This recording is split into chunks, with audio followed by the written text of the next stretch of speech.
शुक्रवार को प्रदेश के कृषि मंत्री जेपी दलाल ने जाटौली स्थित अनाज मंडी का दौरा किया। इस अवसर पर उन्होंने किसानों की समस्याएं भी सुनी और कहा कि इन समस्याओं का जल्द से जल्द निवारण किया जाएगा। जाटौली अनाज मंडी का क्षेत्र देखते हुए उन्होंने कहा कि यहां किसानों की संख्या बढ़ाने के लिए विचार किया जा सकता है। फिलहाल यहां पर एक शिफ्ट में 50 किसानों की सरसों खरीदी जा रही है। वहीं व्यापारियों का भी कहना है कि यहां किसानों की संख्या बढ़ाई जाए, जिससे सरसों की खरीद जल्द से जल्द समाप्त की जा सकेगी और उसके बाद गेहूं की फसल पर ध्यान दिया जा सकेगा। कृषि मंत्री ने इस बाबत आश्वासन देते हुए कहा कि जल्द ही इस समस्या का समाधान निकाल दिया जाएगा। वहीं खुले में धूप के नीचे भारी मात्रा में मजदूर वर्ग सरसों की भराई और तुलाई करते हुए दिखाई दिया।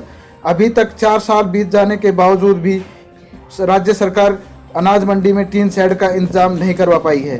कृषि मंत्री ने कहा कि पूरे हरियाणा में सरसों की खरीद पूरी तरह से सही तरीके से की जा रही है। 3 दिनों से सुचारू रूप से इस खरीद को अंजाम दिया जा रहा है और आगे भी इसी तरह से खरीद को अंजाम दिया जाएगा। सरसों की परचेज शुरू होने का तीसरा दिन है। आज से पहले हम पीछे अधिकारियों से बात करके तालमेल करके सारी व्यवस्थाएं शुरू की है और खुशी की बात है कि सारी की सारी मंडियां सुचारू रूप से चल रही है और सब मंडियों में सोशल डिस्टेंसिंग का ख्याल रखा जाता है, सैनिटाइज़र का प्रयोग किया जाता है, मास्क का प्रयोग किया जाता है। ढेरियाँ आपकी अलग अलग किसान की अलग अलग हैं और अभी तक तो हम 50 किसान सुबह 50 दोपहर को बड़ी मंडी में जगह हमारे पास है, तो हम देखेंगे कि व्यवस्था किसी ज़्यादा होगी तो इसको किसानों की मात्रा को भी बढ़ा देंगे। और सब किसान भाइयों से मैं एक चीज़ कहता हूँ कि सोशल डिस्टेंसिंग का पालन करें और आपकी फसल पूरी की पूरी हरियाणा सरकार खरीदेगी। जब तक आपकी फसल पूरी नहीं आ जाती ये मंडी चलती रहेगी। अभी 20 तारीख से गेहूं की परचेज भी शुरू होगी। गेहूं अलग होगा एक कोने में, सरसों अलग दूसरे कोने में होगा। दोनों परचेज साथ साथ चलती रहेगी। सबसे मैं एक हाथ जोड़ के प्रार्थना करता हूं किसान भाइयों से कि थोड़ा सा विपदा का टाइम है। आप हमेशा ही दानी रहे हो, आपने गौशालाओं में दान दिया है, धर्म कर्म में दान दिया है। यहाँ पर भी थोड़ा बहुत 1% 2% अपनी उपज का जो हरियाणा का कोविड सहायता केंद्र है मुख्यमंत्री जी का, उसके लिए दान देने की कोशिश करें अपनी सामर्थ्य के अनुसार से, इच्छा से। ये कोई पाबंदी नहीं है, लेकिन मैं प्रार्थना करता हूँ कि थोड़ा थोड़ा करके दान दें ताकि समाज के हर अंग को जो है विपदा का टाइम है सहायता पहुँच सके और आपका भी योगदान हो जाए कि भाई इस कष्ट की घड़ी में आप लोगों ने भी दान किया। सर, आपने कहा कि एक ही दाना खरीदा, आपने सरसों में 40 क्विंटल की लिमिट बांधी। ये 40 क्विंटल की लिमिट, मेरी बात सुनो, 25% में समझा देता हूँ आपको। 25% जो है वो भारत सरकार नेफेड की खरीदती है, उसमें 40 क्विंटल की है, उसके 40 भारत सरकार की 25% हो जाएगी। कृषि मंत्री के अनाज मंडी में पहुंचने पर किसानों ने भी अपना दर्द सुनाया। किसानों का कहना था कि अब हमें पूरे दिन अनाज मंडी में अपना अनाज बेचने के लिए इंतजार करना पड़ रहा है। इससे पूर्व यह व्यवस्था नहीं थी।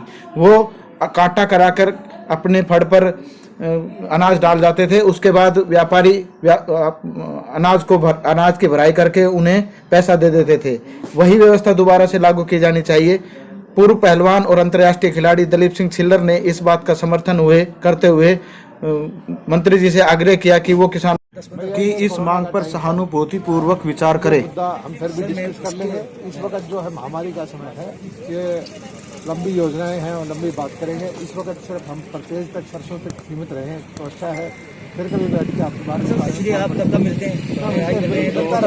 मंत्री जी आज के हालात भी है, कुछ संख्या बढ़ा रहे हैं और यहाँ पर जो है ये क्योंकि यहाँ पर बड़ी मंडी है, हमने पहले बोल दिया कि ज़्यादा सोशल डिस्टेंसिंग का ख्याल रखते हुए तो संख्या बढ़ा सकते हैं। तो अधिकारियों का निर्देश दिया मंडी में धीरे धीरे करके। और पहली बार हो रहा है कि बाई इन्विटेशन किसानों को बुला रहे हैं, वरना तो पहले पिछली बार तो होता था जिसका दिल करे किसी भी गाँव का है, लेकिन हो सकता है कि इस तरह आप छोड़ दे, एक दिन 1000 किसान आ जाए। गेहूं के लिए भी शेड्यूल बनाएंगे, गाँव गेहूँ के लिए भी बाई इन्विटेशन ही करेंगे। सर अभी आप बोल रहे हैं मास्क की व्यवस्था कर रखी है, सैनिटाइजर की व्यवस्था रखी है, आपने पानी की भी है। लेकिन किसानों के लिए खाने की यहाँ वैसे भी दुकान तो वैसे भी बंद है। देखो यहाँ कोई ऐसा है व्यवस्था कि नहीं, ऐसी व्यवस्था करने में महामारी फैलने का है और किसान दूर से नहीं आ रहे, अपने 2, 3, 4, 5 किसानों को घंटों नहीं लगाने का, पूरा दिन लगाने की जरूरत नहीं है।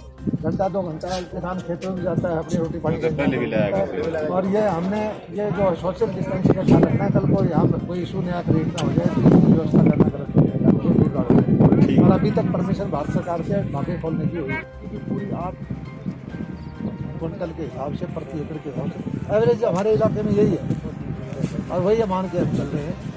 और हरियाणा के किसान की पूरी सरसों हम ठीक है। सर अभी ये किसान ये बोरी में तो डालना 8 का काम है। किसान की तुलाई अगर 8 को मंजूर है तो वो 8 से तालमेल करके पहले भी तुलाई कर सकता है। लेकिन होता क्या है कि एक बार किसान के माल को उसकी नमी को देखना है, उसकी सफाई करना है, पंखा लगाना है।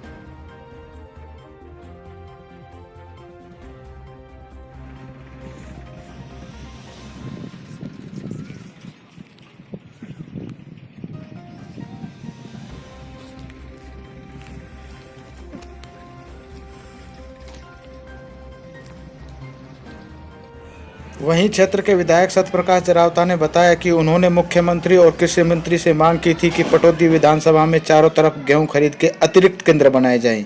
उनकी यह मांग मान ली गई है। विधायक के अनुसार फर्रुखनगर, हेली मंडी, पटौदी के अतिरिक्त अब खोड़, बड़ेवा, बिलासपुर, भोड़ाकला, छिल्लरकी, जोड़ीकला, लोकरा, बिरेड़ा मोड़, मुसेदपुर, डाबोदा, खेड़ा खुरमपुर तथा कासन स्कूलों में सरकारी गेहूं की बोली लगेगी। हाँ जी प्रधान जी, आज कृषि मंत्री जी आए थे, व्यापारियों के लिए और किसानों के लिए क्या आश्वासन दे गए हैं? वो ये कह के गए हैं कि जैसे 100 है यहाँ, एक बार में सरसों के 100 जमींदार हैं, 50 सुबह 50 शाम को। तो हमारी मंडी को देखते हुए कह रहे हैं कि भाई यहाँ ज्यादा जमींदार आ सकते हैं, तो यहाँ हो सकता है 100 सुबह 100 शाम को करवा देंगे। अभी फिलहाल यहाँ पे मजदूरों की प्रॉब्लम चल रही है। हाँ, मजदूरों की तो बड़ी दिक्कत है जी। आपने अपनी तरफ से क्या मांग रखी है? हमने रखी थी कि यहाँ बड़ी मंडी है और लेबर यहाँ जो है, यहाँ तो अगर मान लो 50 या 100 भी आ गई तो भी लेबर यहाँ तो एडजस्ट कर लेगी उसको। लेकिन बाहर की जो मंडियाँ हैं, जो सेल पॉइंट बनाए हैं इन्होंने, परचेज पॉइंट, वहाँ पे लेबर नहीं है हमारे पास ले जाने के लिए। यहाँ पे जो परचेज चल रही है वो फिलहाल ठीक चल रही है? हाँ, बढ़िया चल रही है, कोई दिक्कत नहीं है, कोई परेशानी नहीं है? कोई परेशानी नहीं है। मंत्री जी ने आपकी बातें मान ली है? देखो जी, क्या तो है, मानने ना मानने वो तो पता चलेगा अब 1-2 दिन में। आप अपनी तरफ से कुछ कहना चाह रहे हो? बस यही कहना चाहेंगे जी कि ये बड़ी मंडी है और यहाँ तो एडजस्ट हो सकता है, लंबा पीरियड है। धीरे धीरे हम सब जमींदार और हम जुड़े हुए हैं, धीरे धीरे उनको बुलाकर और धीरे धीरे हम निपटा लेंगे। कच्ची मंडियों में हमारे बस की नहीं है जी काम करना, क्योंकि लेबर नहीं है। और ये मेन ये कोरोना का ऐसा डर है जी, मैन पावर भी नहीं है। एक आदमी हो यहाँ संभालेगा, मंडी को संभालेगा। तो जो ये विधायक जी ने कहा है कि हम कच्ची मंडियां बनाएंगे, इससे आप इत्तेफाक नहीं रखते? आप कह रहे हो कि नहीं होनी चाहिए? देखो जी, ये मतलब ना, अगर कहीं कोई करना चाहता है विधायक जी, अगर कोई करवा दे किसी से, तो हमारे तो बस की है नहीं जी, क्योंकि हमारे पास तो ना तो मैन पावर है ना लेबर है। अब हमारी मंडी में यही पोजीशन है, सिलाई वाले नहीं है। अब हमने इधर उधर से पकड़ के सिलाई वाला पकड़ेंगे, जब बड़ी मुश्किल से हमारी सिलाई होगी। बिजली पानी अनाज मंडी में? हाँ, वो तो है जी, बिजली पानी।